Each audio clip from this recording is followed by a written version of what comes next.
good day. On behalf of the town of Hebron, we welcome you, the dignitaries, and everyone who has come out to this event. Also, on behalf of the town, I want to thank the Rosie Committee for bestowing onto the town the honor of hosting this wonderful tribute to those who gave so much in the battle to persevere and preserve the values instilled by our Constitution to help countries across the sea fight to maintain their freedoms. The collective actions of that generation are what has made this day here today possible. So to all the veterans out there, thank you, both past and those who are currently serving. Freedom is not free, and you people have stood up and fought for these freedoms. I ask that the color guard please come forward and then lead us into the Pledge of Allegiance.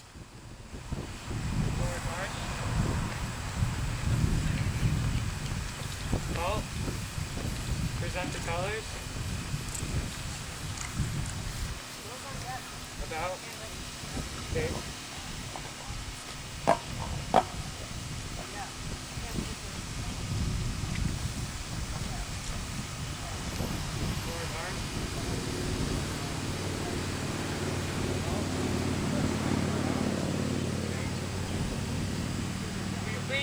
Please join me in the Pledge of Allegiance.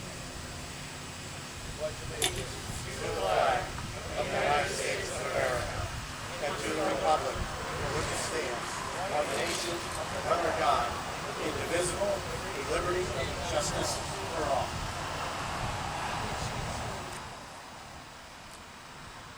I'd like to ask you to join me in singing the Star-Spangled Banner, but I need a little bit of help, so I start it low enough so you can sing with me. So one moment, please.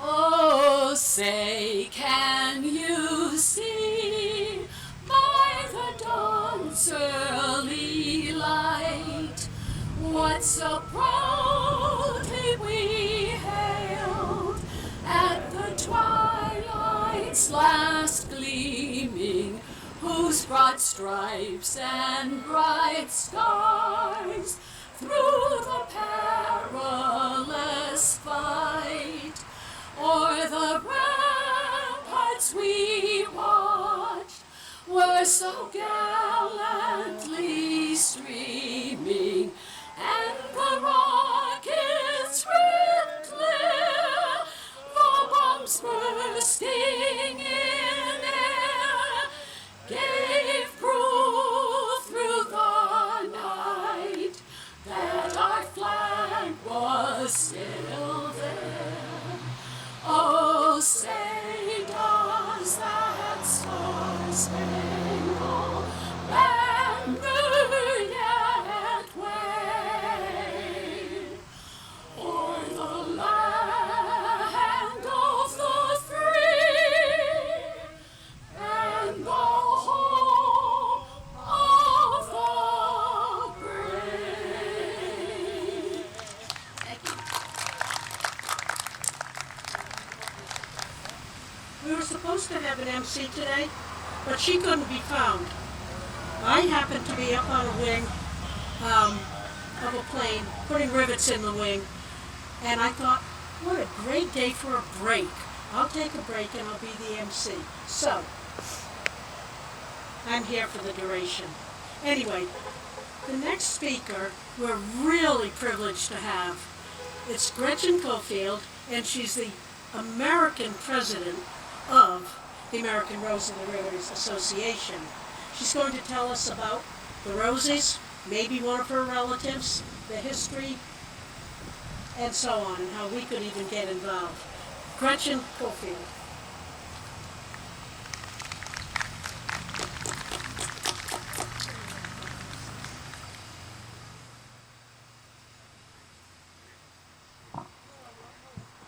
Hello, everybody. As I As Mary Ann mentioned, I'm the national president of the American Rosie the Riveter Association, and we are an all-volunteer nonprofit whose purpose is to preserve and honor the women who worked and volunteered on the home front during World War II. We preserve their history, and I encourage all of you to find out from your parents, your grandparents, your great-grandparents, your grandmothers, what they did on the home front during World War II.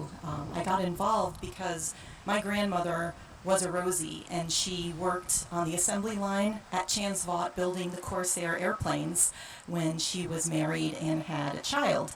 She went back to work because she answered to one of the ads asking for women to do their part. And I wanted to preserve her story in detail because she had some wonderful stories about her work at Chansvot, which she reflected on very fondly. And I found the American Rosie the Riveter Association because that's what they do, and it's all volunteer, and we work very hard to encourage people to document these stories before they're forgotten and they're lost, because you'll find that every Rosie has a unique story. There were over 6 million women who worked on the home front during World War II. And when we say Rosies, we mean women who worked. Riveters, but also buckers, women who worked for war production. And they weren't officially documented. So we don't have any official place to go to find all of the 6 million women who worked. They came from all over, from Connecticut. Connecticut was incredible for its war production. They came from places like New Hampshire, Pennsylvania, and they moved from as far away as Oklahoma to come to Connecticut. They had high-paying jobs here for the war effort. And if you ask a Rosie why they went to work for the war effort, most of them will say they wanted to do their part and they wanted to bring the boys home and end the war. And it's something that almost every Rosie will tell you. In Connecticut, we had production from airplanes to airplane seats, and they produced over 85% of the airplane seats for all airplanes, ball bearings, the list goes on, submarines. And the Rosies brought something unique when they started working for the factories. For instance, a seamstress would have the experience already to lay out patterns, so she would be placed in a fabrication department because she knew how not to waste the materials. She knew how to lay out patterns on fabric, and she could transition those skills to the fabrication department with the war production. Their fine motor skills were wonderful for small electronics that they would do. They were great riveters, and they were very small, so they could fit into the small compartments of areas to work on airplanes and other places that the factory needed them. Now, locally, when we look at this eastern Connecticut area, the Electric Boat Company started off the war with all men working. As the men went off to war, they needed to recruit more and more people to fill the spots. Submarine production increased, and they needed to continue adding numbers to their manpower. So they first looked towards employing 16 to 17-year-old boys. They got permission to do that. And as they needed more people, they started to recruit men from places as far away as Minnesota, West Virginia, and Puerto Rico. But as they needed more people, they finally, in 1943, started to train women to be welders. And as production rolled out with the submarines, by the time the war ended, a quarter of the people working at the Electric Boat Company were women. 3,000 women were employed out of about 12,000. So that's an incredible piece of history in this region. There were also volunteer women, and they may have worked full-time jobs and then still put some volunteer work into knitting supplies for the troops.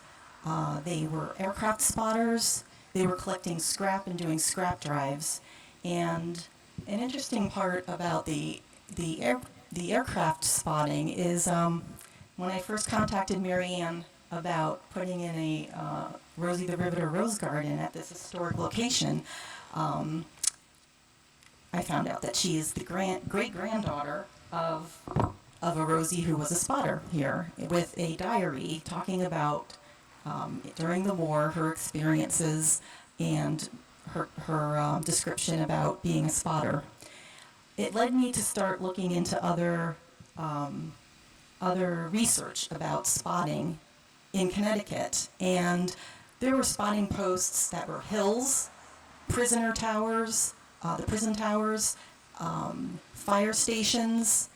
There was even a brooder house that served as a spotting post for a while before they were able to build a brand new spotting post for the spotters. So just the history about aircraft spotting is incredible in Connecticut, and I'm sure we're going to hear the history about this location coming up.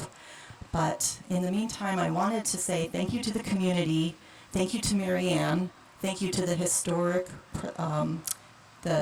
Properties Commission, the politicians, and the veterans, and all of you who have come together so that we can today honor the legacy of the women who worked and volunteered in Eastern Connecticut. And I'm very excited and honored to be able to call this a location for the National Rosie the Riveter Memorial Rose Garden. So thank you to our Rosies, and thank you to all of you.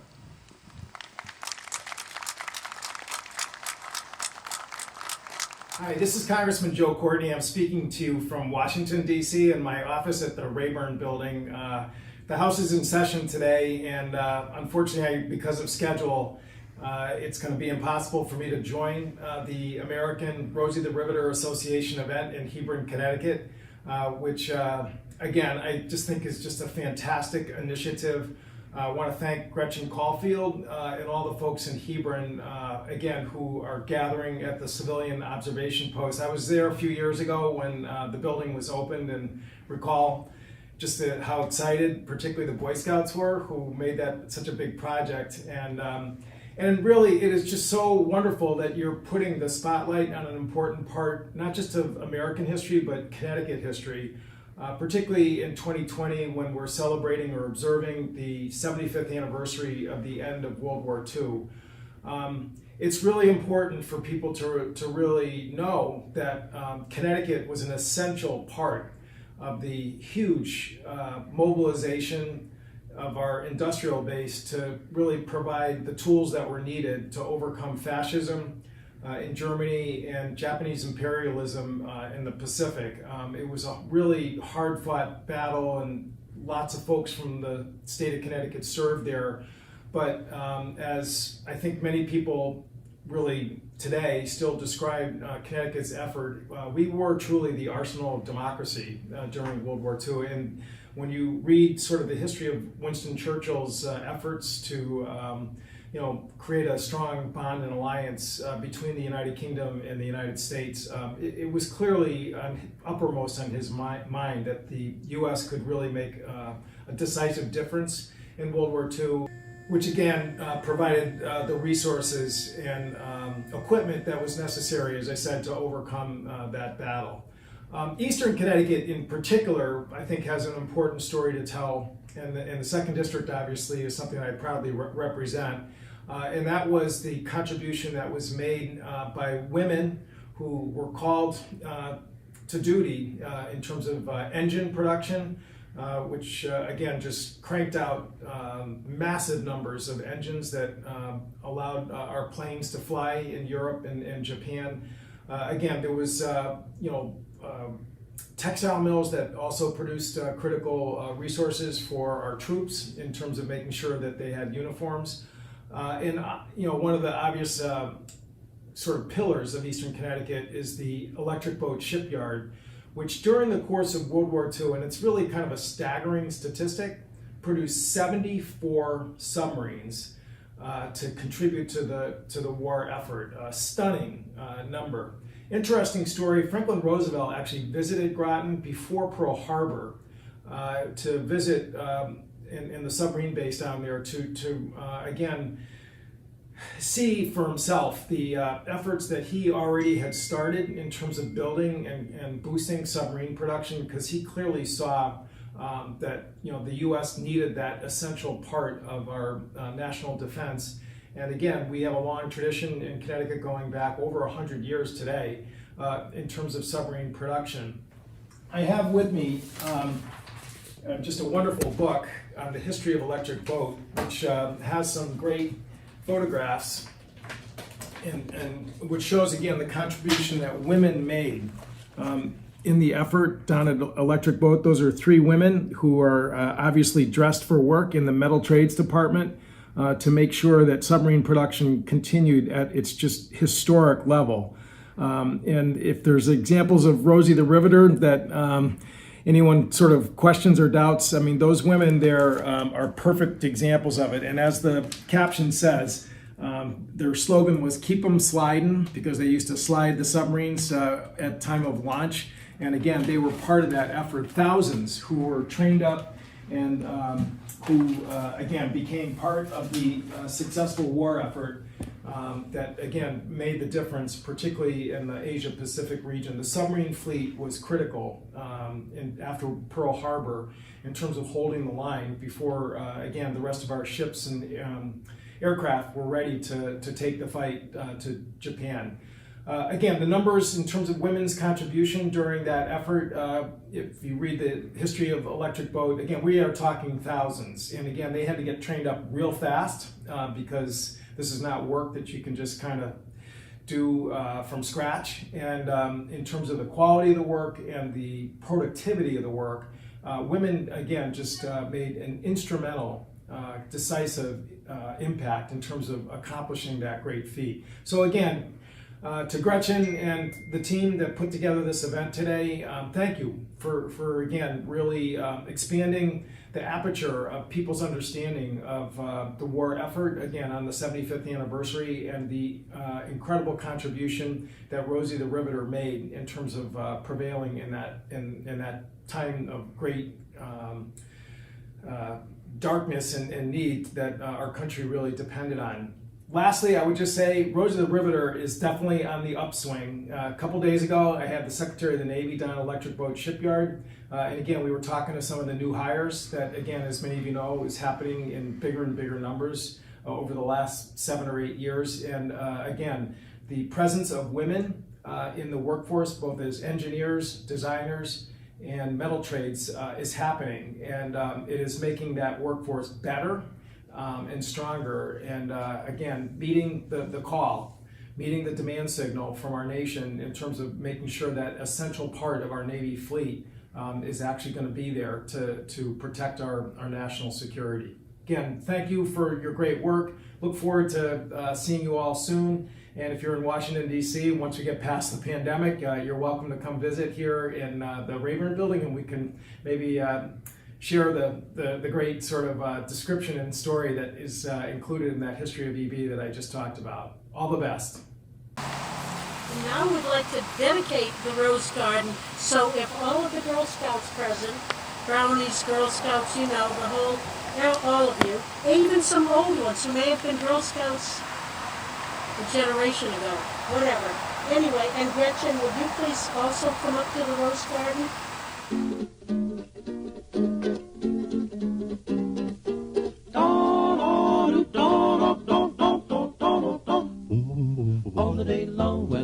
Shine. She's a part of the assembly line. She's making history, working for victory. Rosie the Riveter keeps a sharp lookout for sabotage. Sitting up there on the fuselage, that little frail can do more than a male can do. Rosie the Riveter. Rosie's got a boyfriend, Charlie. Charlie, he's a Marine. Rosie is protecting Charlie, working overtime on the riveting machine.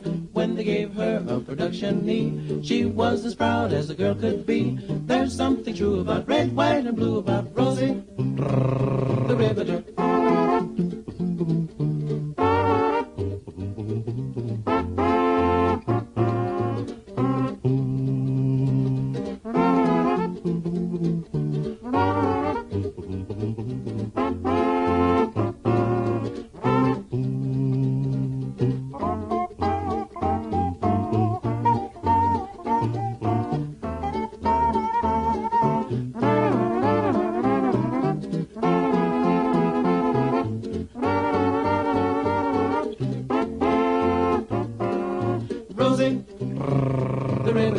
Rosie, working on assembly line. Didn't realize. Before we move on, we are ready. Turn to the back of your program, everyone, and please sing along with the music, the Rosie the Riveter song. You'll enjoy it. If you don't know it, it's got one very catchy part.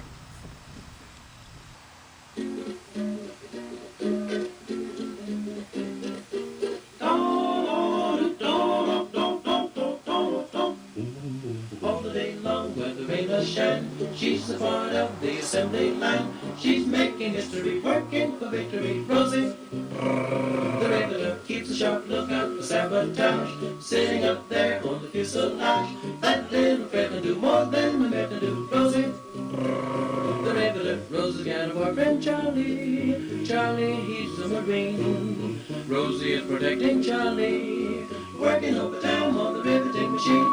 When they gave her a production meet, she was as proud as a girl could be. There's something true about red, white, and blue about Rosie the Riveter.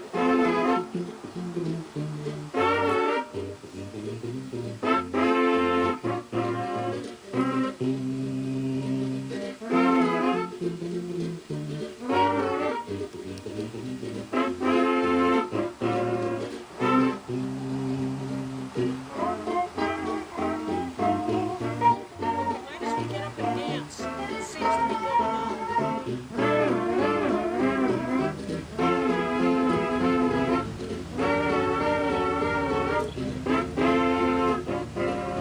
Rosie the Riveter. Rosie, working on assembly line.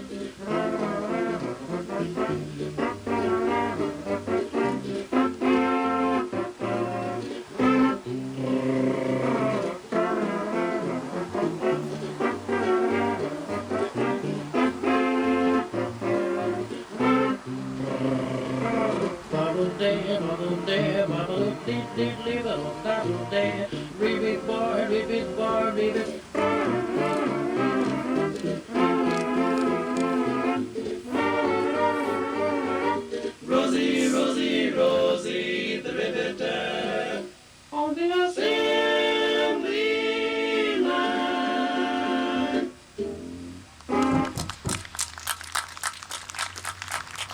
All right, that was quite a little interlude. Moving on, but before we start with the Victory Garden, I want to draw attention to the special thanks we have on the left side of the program. The first one is Dorothy Breham Taggart. Can you stand up, Dottie? Now, raise your hand.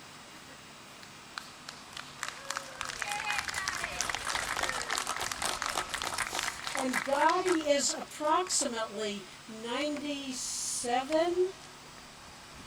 That's right, Dan? 97, and Dottie is responsible for preserving this observation post and for collecting just about everything in it. That's Dottie. Plus, she also served as a spotter when it was up on top of Post Hill, Robinson's Hill, just over the Columbia line. That's Dottie. She did all of it.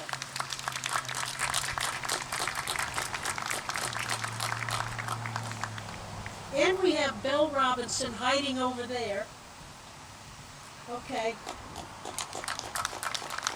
And Belle is only 97. But you were in the FBI in Washington during the war, right? So her husband, or husband-to-be, and father-in-law, Lucius and Luke Robinson, were the most active spotters up there on the hill, on their property. So that's Belle. Florence O'Sullivan, friend to all in Hebron. She was our Star-Spangled Banner, and you'll hear her again. Gretchen Cofield, you've met. Ed Bednarik, I want you to see Ed after the program. Ed is on the other side of the wall with his 1945 Willys MB, original. We have Bloody Historical, who are a couple who are a World War II Signal Corps reenactment. They're under the tent, so you'll want to stop and see them.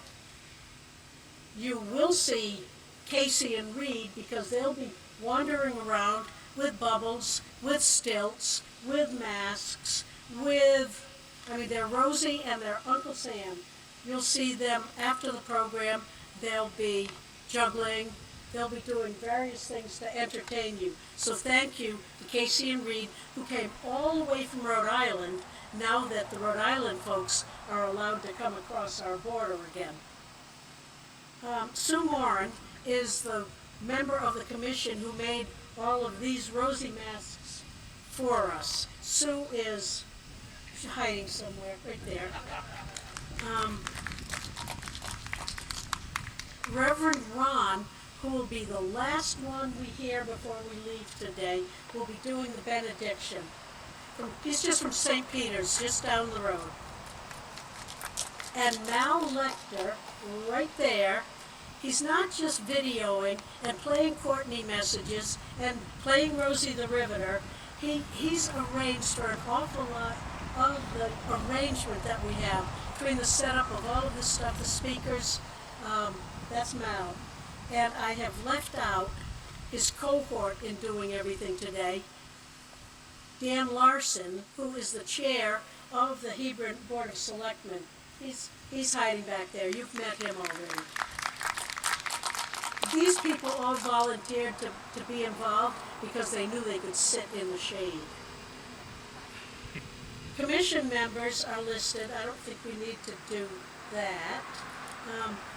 And as Dan told you, we are honoring all Connecticut, all the Connecticut Rosies, all the Hebron Homefront residents, and Hebron World War II military participants. So we want to thank everyone who was who lived at that time and was involved. You couldn't help but be involved. So we want to thank that entire group. Do we have anyone here who served as a spotter in that post? Okay, there's one. Do we have anyone else? Dorothy, I already mentioned, yes. Where Mary's hiding here somewhere. She's standing up. Oh, she's my height. No wonder I couldn't see her. Mary spoke when we dedicated this. She spoke.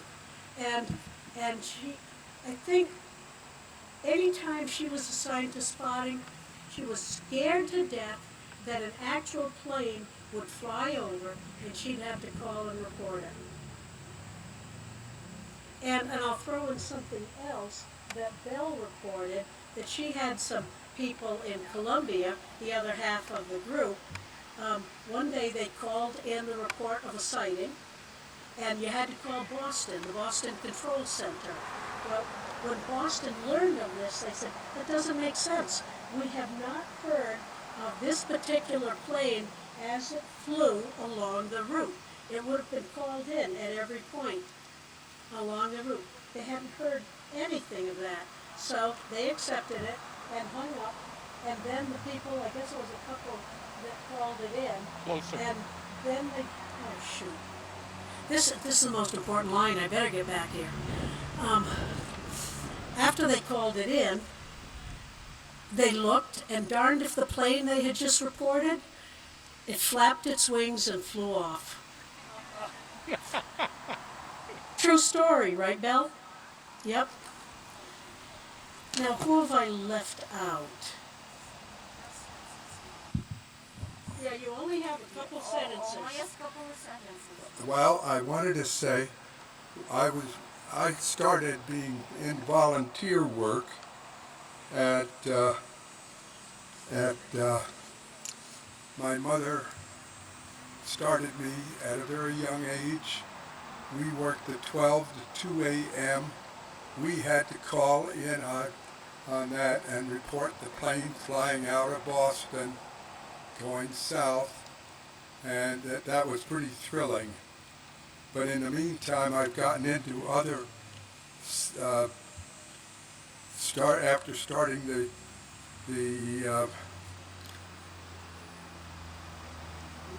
volunteers work, and if you notice in my hat, I keep my future and my legacy on my hat. With 62 years in the Barbershop Quartet Society, I have 25 years at Chris Radio doing live broadcasting, having to leave because of problems with eyes and ears, and went to St. Croix for a week, and at the top of my list became a blood donor, and until I got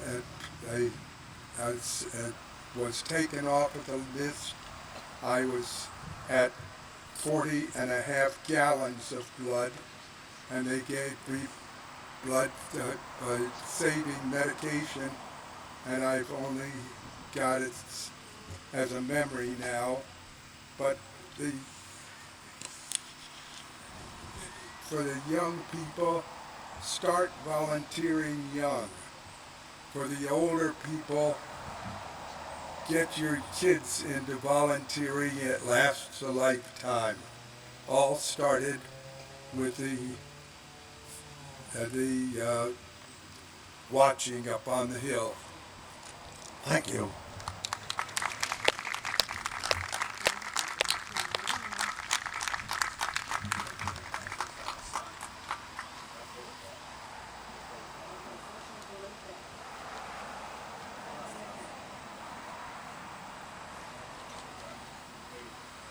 Well, Mr. Wheeler is getting seated, and I'm getting up and in motion.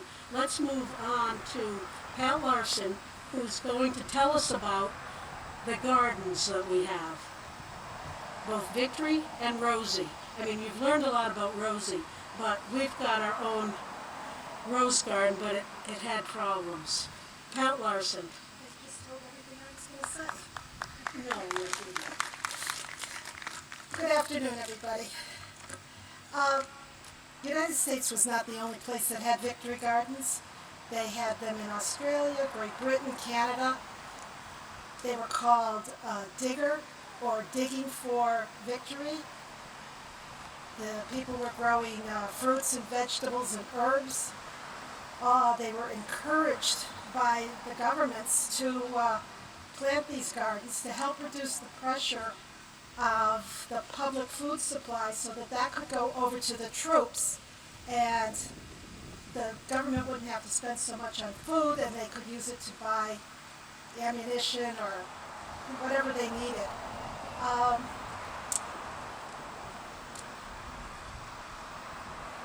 So the gardeners were not just as important, but they were very important, like the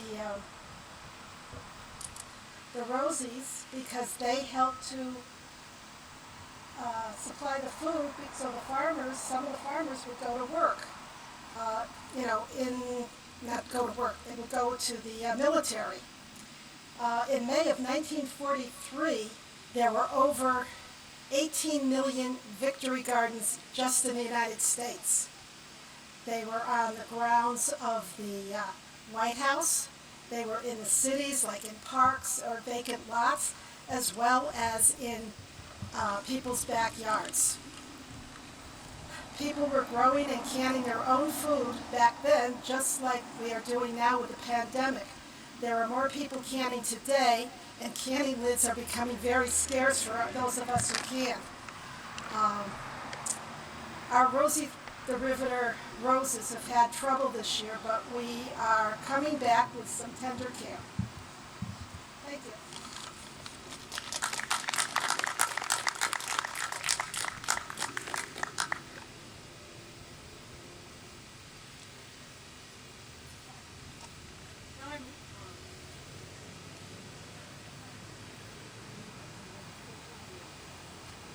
Looking for Dan Fournier, Scoutmaster of Troop 28, and he was right there. He's going to tell us about the very large involvement of the Troop 28 Boy Scouts in this building. Ed. Thank you very much, Marianne. I appreciate it. As current Scoutmaster of Troop 28 here in Hebron, it's my distinct honor and privilege to be part of this ceremony today. And I wish to give a sincere thank you to Marianne Foote behind me, who has given us the opportunity to be here and help preserve this wonderful property. With me today, representing Troop 28, if you guys can please stand, I have Alec Byrne, newly elected Senior Patrol Leader of Troop 28, Rachel Fournier, newly elected Senior Patrol Leader of Troop 28. Rachel is my daughter. For those of you that might not be familiar with the Scout leadership, the Senior Patrol Leaders of each troop are the highest ranking elected member for the troop. They are tasked with planning and carrying out all of the activities within the troop, including planning the events and planning the meetings. So, newly elected in their positions, they look forward to carrying Troop 28 and Troop 1028 forward. Also representing Troop 28, Patrick Emmons, Joe Nygren, and Benjamin Fournier, all assistant patrol leaders of the troop. Thank you. The town of Hebron,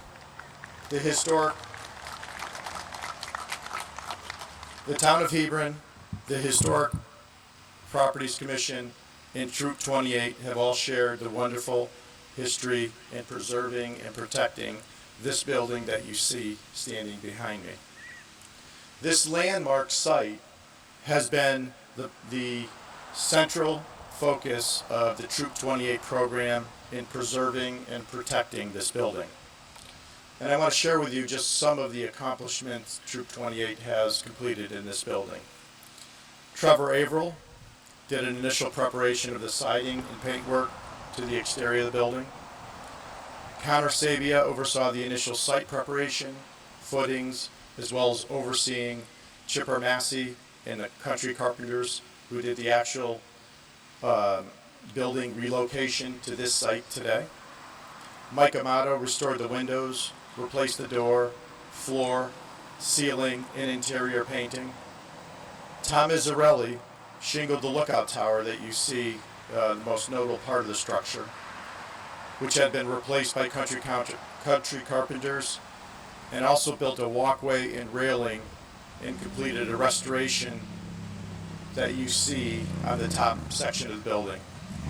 And lastly, most recently, Tristan Evans, who is here to my right, please stand up, Tristan, completed the exterior renovation and repainting of the project last fall.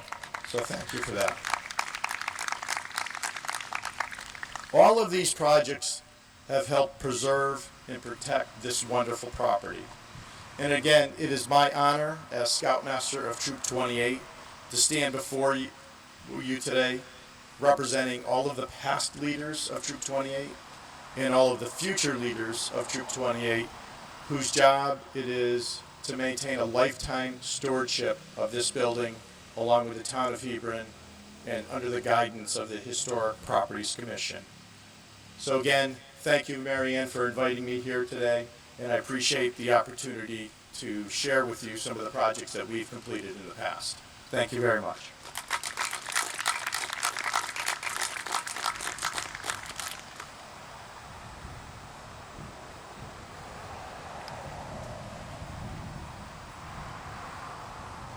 A big thank you to Ed and to all the rest of the Scouts, the boys and the girls earlier. Moving on, we're going to talk a little bit about Homefront Hebron, because Homefront Hebron served as large a responsibility as did the Rosies and the people serving in the military. They just did different things. Now, I had hoped we'd have a plane going over about now, and I could have run in, well, that's a joke, running, but grabbing the phone that we have in there, just picking up the handset, the operator would have said Central, and we would have said plane, one-engine plane heading northwest. And Boston Control Center would have said, well, thank you very much, and that would have reported it. Now, why were we doing this? We didn't have radar. So we had to do everything manually to keep track of all coastal Connecticut, coastal New England, and coastal West Coast. We had these observation towers. This one is the only one, as far as we know, still remaining. It's very special. Not just to the Eagle projects, but it is very special. A few other home front activities. Now we know about the Victory Garden. We probably know that school children collected, along with their parents, collected scrap rubber, scrap metal, and that was all sent for recycling. They also, now this one's a little funny, they collected milkweed pods. They thought with that sticky substance that it might be able to be used for a rubber type purpose. I don't think it worked out too well. We had blackout curtains. If we have a blackout shade over one of these windows, you'd pull it down at night so that no light would shine, so that the Germans, because they were the ones off our coast, they'd locate us. We had ration books, ration stamps, ration books, because you were limited as to the amount of sugar, meat, gasoline, and there were more items. You were given that ration book, and anytime you went to purchase such an item, it would be checked off until you used up your amount. Then you'd have to wait, I don't know, 3 months, 1 month, whatever, until you could get another one. So, and war bonds, the school kids, I think it was probably for a dime. You wouldn't get a war bond, but you get the start of one, and that would be checked off until you had, I don't know, 100, whatever. Then you'd have a war bond. And people were really supporting the war effort. There were lots of other things that were done by the home front residents. Well, they had a first aid room, and that was upstairs in the old firehouse, which was where the new one is. Adults would go, they'd learn first aid, they'd roll bandages, they'd do all sorts of things. They'd be kept informed on the war effort. The women were out knitting sweaters, knitting, I suppose, scarves, anything to send to the soldiers who were freezing over across. Lots of other things, and if you're interested, just get in touch with me and I'll send you all the information. That's a little quicker than my doing it this way. Right now, I'd like to introduce our representative, Robin Green, who is coming to us from the state, and with a citation. Anyway, Robin Green.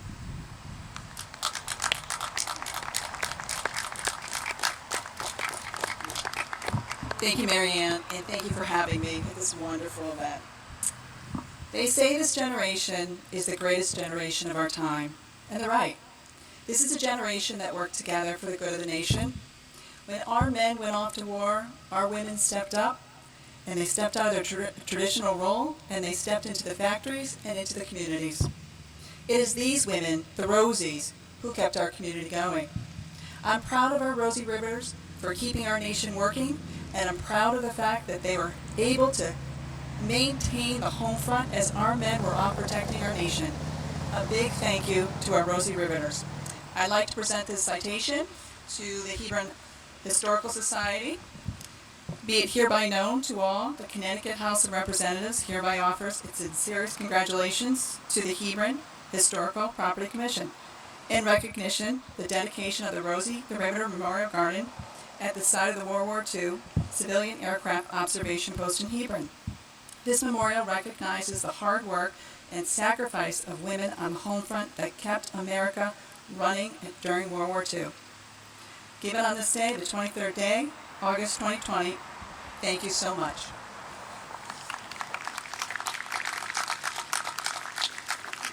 Thank you. As Chairman of the Board of Selectmen, we thank you. This will be framed and it will be put in our hallways for all to see. Thank you very, very much. Thank you. Can we get a quick photo? Can you open it?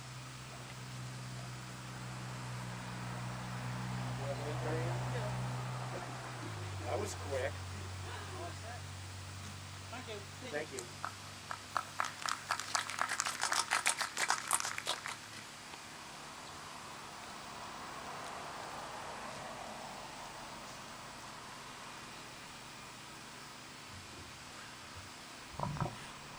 One of our commission members, Liz Gannon's daughter, Casey Lum, is going to read a letter that was written by her grandfather when he was in Paris celebrating VE Day. I think you'll find the words quite powerful. You'll just picture yourself there. Casey. And she's in her grandfather's campaign jacket. And this is her mother also.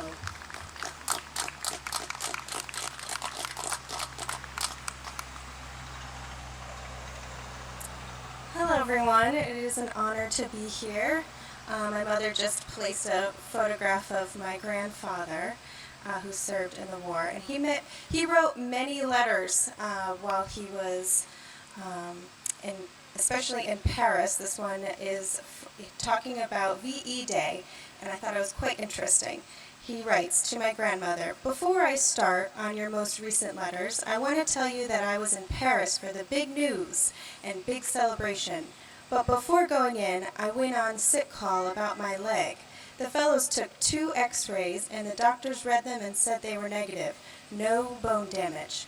Well, I was pretty sure of that, but it is best to be on the safe side as long as everything is available and everybody is agreeable. I was then recommended for some heat treatment at the physiotherapy clinic. I had one treatment on VE Day morning and each morning since. It is showing signs of clearing up now. It has been uncomfortable and actually hurt at times.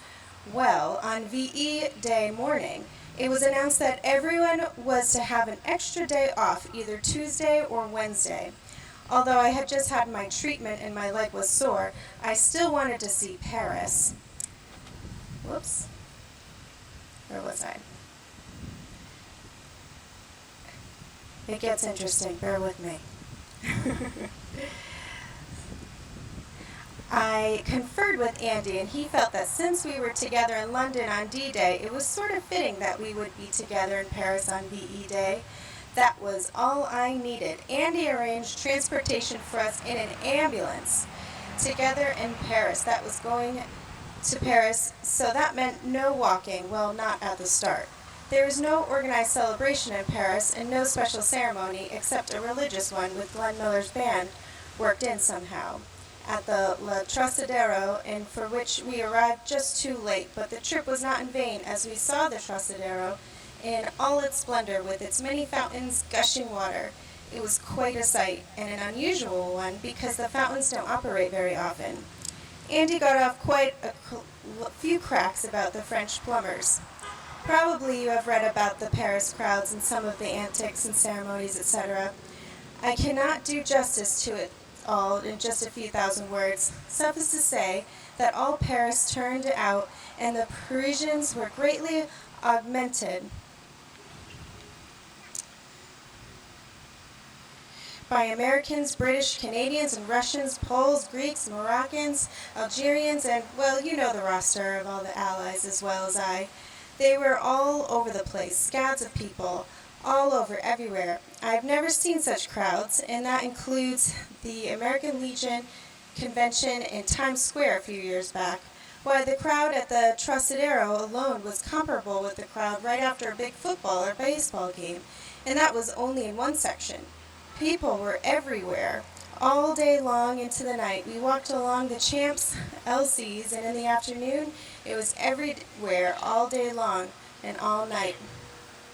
Like we were trying to get to the big top at Barnum and Bailey's. But that night, it was far worse. We had been to the Empire Theater to see a vaudeville show, left a little early to avoid the rush, and got into the biggest rush I ever expect to be in. We went into the Arc de Triomphe. It was illuminated for the first time in over 5 years, and floodlights played on the huge cluster of Allied flags that fluttered in the breeze. It was an awe-inspiring sight, and one that I would have hated to have missed. Thank you, everyone. I hope you enjoyed that little letter to my grandmother from my grandfather.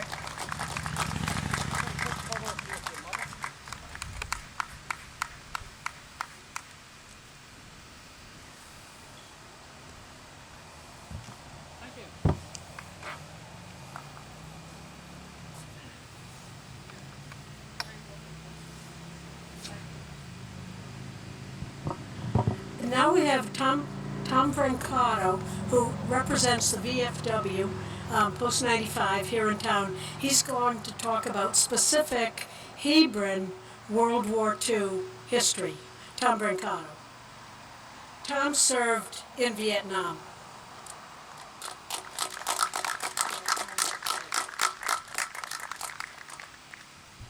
I'll correct that. I did not serve in Vietnam. Okay, I was in the military at the time. It's interesting listening to all the stories, the histories. It's amazing what comes from a little town like Hebron, or all the little towns around the United States. I was fortunate enough to grow up in a family where most of the men participated in World War II. And oddly enough, every one of them came back.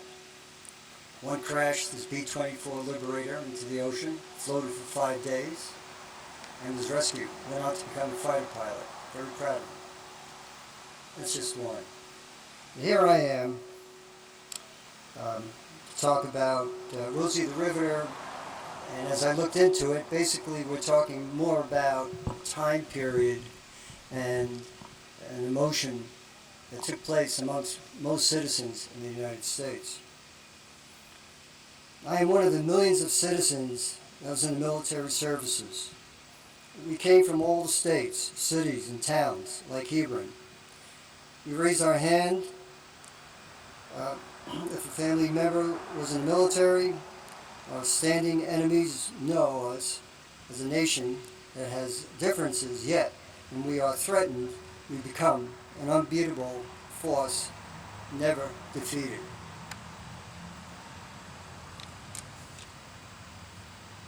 The person of Rosie the Riveter is more about all those citizens prepared and worked for the war effort. Many men dropped their tools and went to the war to protect our nation and destroy fascism. Where does the sense of nationalism come from? It's our history. We are only 244 years old, plus. What helps create the sense of nationalism? Well, that's an interesting one.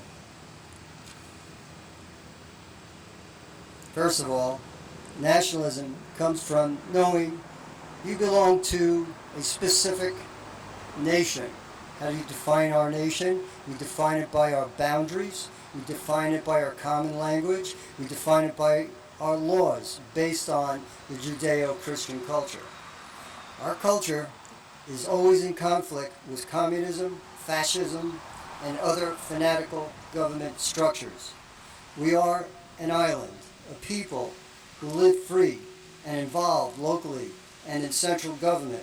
It is our duty to continue our personal education, to see our children's education, and to be involved and not isolated. We tend to do that, especially in the winter. Get involved.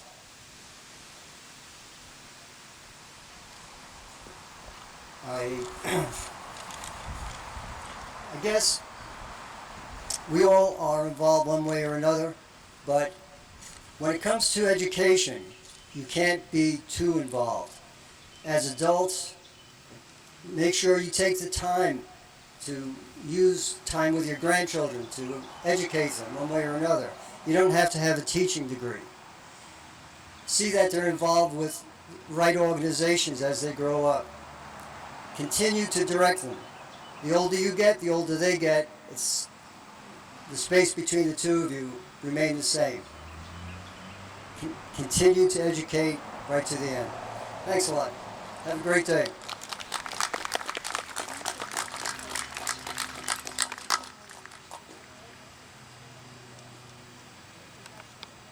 Just one other mention that we have off to our left. We have information, posters, editorial about those that served in the military from Hebron. Take the time. Thank you.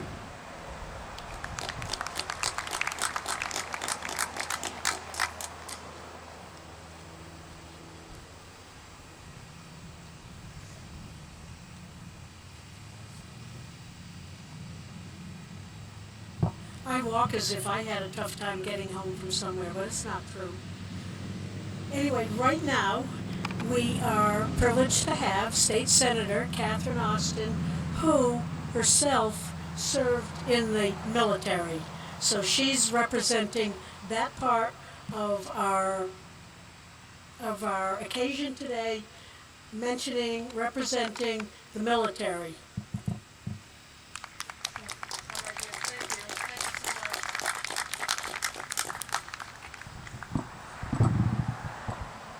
So, good afternoon, everybody. It's a pleasure to be here today with all of you. And I can't say enough about what Hebron does to remember its veterans and remember women who served here in our country, making sure that we were filling every post that was there to make sure that we could provide our men and women that served overseas. I'm a Vietnam-era veteran.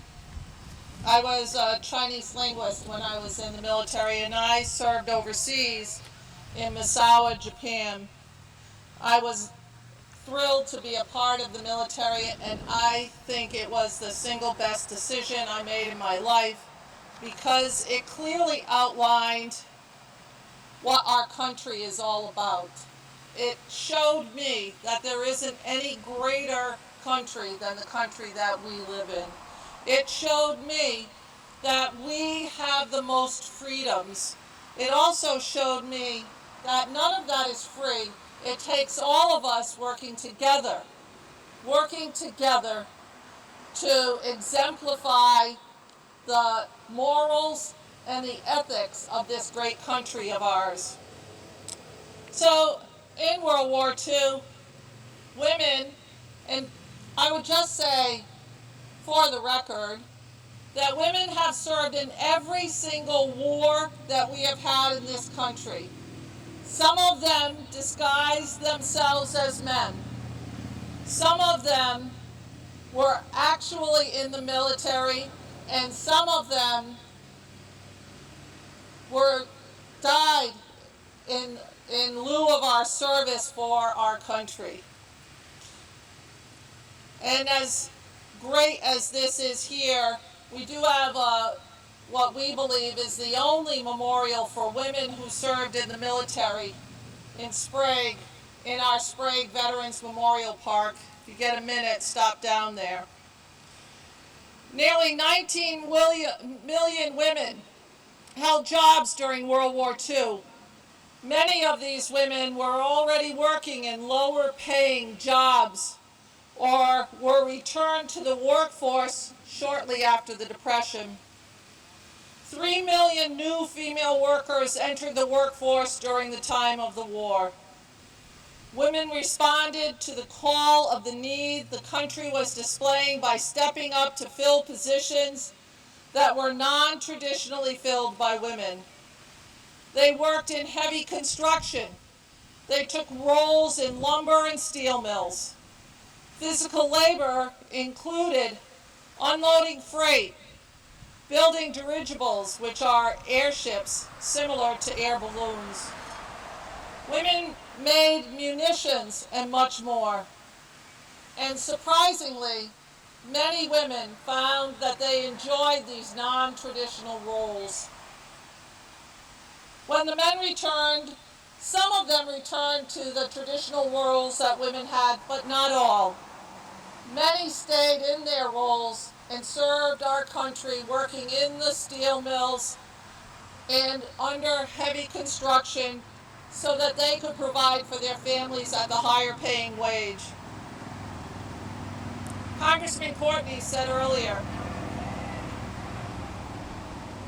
women have increasingly become a member of the armed forces. They are the largest growing class in the military, women in our military.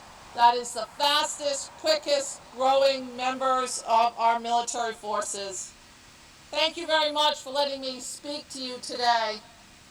And remember, this is the greatest country, and you have met many people of the greatest generation here today, both men and women who served our country.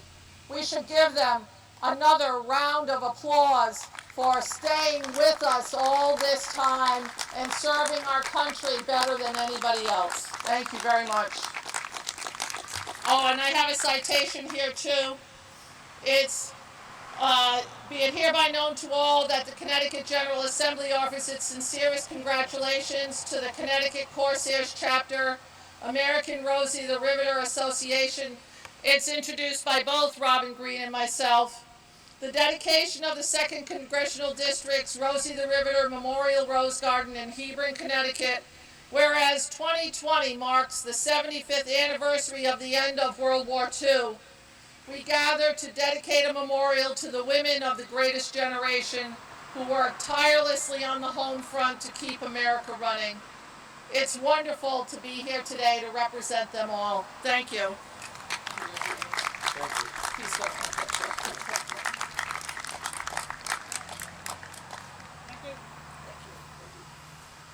And again, this will be proudly displayed in our hallways of the town hall for all to see. So please stop by and see these great documents. Thank you. And while you're stopping by, please go the other side of the stone wall before you leave to see the special exhibits that we have over there. World War II Signal Corps reenactment and the 1945 Willys MB. And whatever else you can find over there or around here, all of these posters. And please go in and take a look around the observation post. This is probably my last chance, so thank you so much for being here today. And I now introduce Florence O'Sullivan singing God Bless America.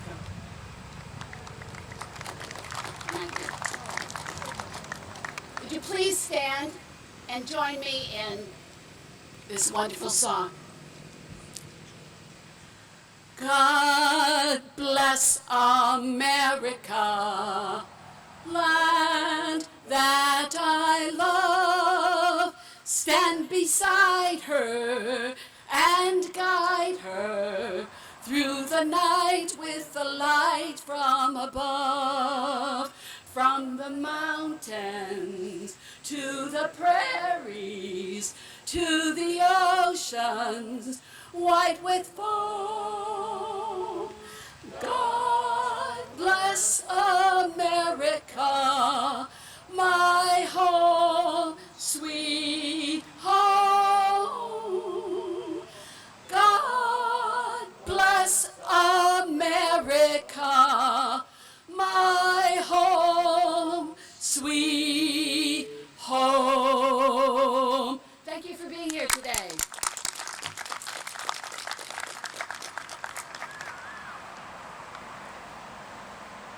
And now I invite you into a brief time of prayer. Let us pray. Gracious and loving God, you have blessed our land with untold abundance. You have endowed America's people with generous hearts, willing to sacrifice even our lives for others. During the global conflict of World War II, Americans shared our young men and women in the struggle for freedom for our brothers and sisters throughout the world. we come before you to both remember this day and give thanks. We have heard stories and shared memories about Hebron's place and Connecticut's place in this struggle for freedom. Most especially, we turn our minds and hearts to the contribution of women who, in addition to remaining homemakers and caregivers, picked up the wrench, the welding torch, the rivet gun, and the lathe. On this occasion in Hebron, we have dedicated this garden to the memory of these incredible women and their indomitable spirit. We give thanks for the commitment of these women who, in the absence of men who answered a call to go off to war, continued the production of the supplies and munitions needed in the struggle for freedom. May we now, in our time, follow these women's example of sacrifice for others. During this deadly pandemic, the social strife and political division, let us look to these Rosies as our role model. Let us arm ourselves with the tools of our time, the masks and protocols, to keep one another safe and our minds and hearts open to the cries of those throughout our nation in whatever state they find themselves who feel left behind in the national story. And as we leave this place, let each one of us renew ourselves to a life of service. And all this we ask through your holy, mighty name. Do I get an amen? Amen.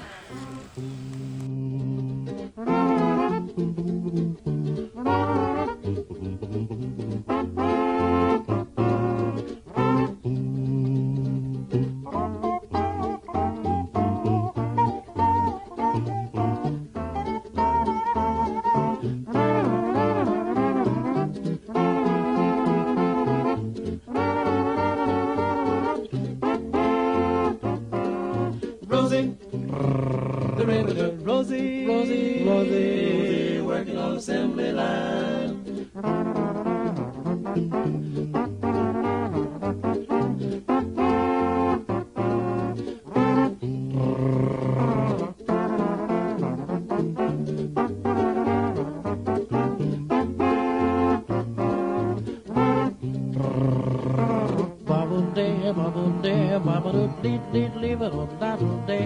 Ribbit boy, ribbit boy, ribbit.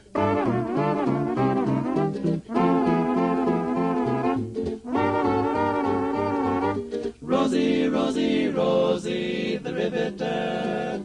On the assembly